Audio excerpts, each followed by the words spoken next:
Okay, I'm making a shifter handle for the hot rod here, and I thought before I go any further I would stop a minute and show you how it's done. What I've done basically is I popped a piston out of an old, I had an old air compressor over there that was froze up and wasn't much good. So I popped the piston out of it. I took the wrist pin out. I took me a plain old bolt. I figured out about how long it would need to be here. I cut one end off with a wheel grinder so that the other end fits in here the same way the wrist pin would. And then I've got this bolt which I'm going to weld right here. Once I weld this here, this piston will be able to tilt this way and that, but it won't be able to come off.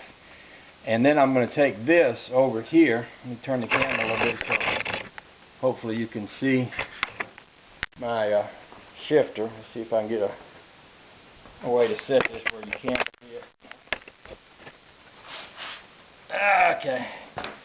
This is a wrench that I'm using for my shifter. So what I'll do is the other end of this bolt is just screwed into a nut. So I'll take this nut and I'll weld it. What I'll do is I'll just bring this right over here and I'll just put a spot weld on this right about here. And then once I get this bolted to this, all I have to do is just screw, anyway, raise this up a little bit.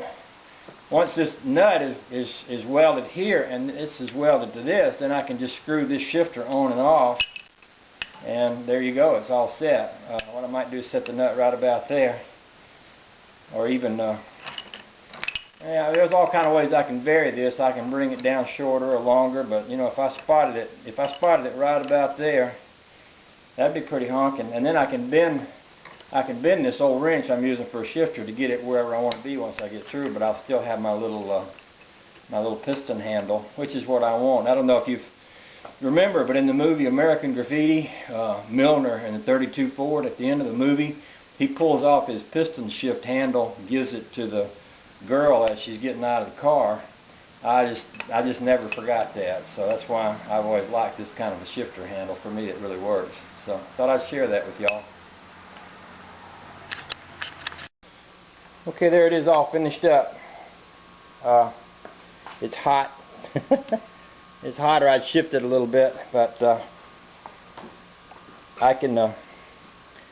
Probably what I'll do is once I get the car body on there, and I'll pop this off when I get ready to put the car body on there, and take that pedal off too, so it won't hit that. But once I get it all together, I may heat it here and bend a little bit. You know, just kind of get it wherever it's most comfortable for me. But I like that. That's my idea. That's my first favorite idea for a shifter. My second favorite would be, I've got the old shift handle from back when I was a truck driver that I always carried with me. I'd put it on whatever truck I was driving. I still got it. It's got about 1.5 million miles on it. If I wasn't going to use this, I'd probably use that, but for this kind of car, I think I like this better.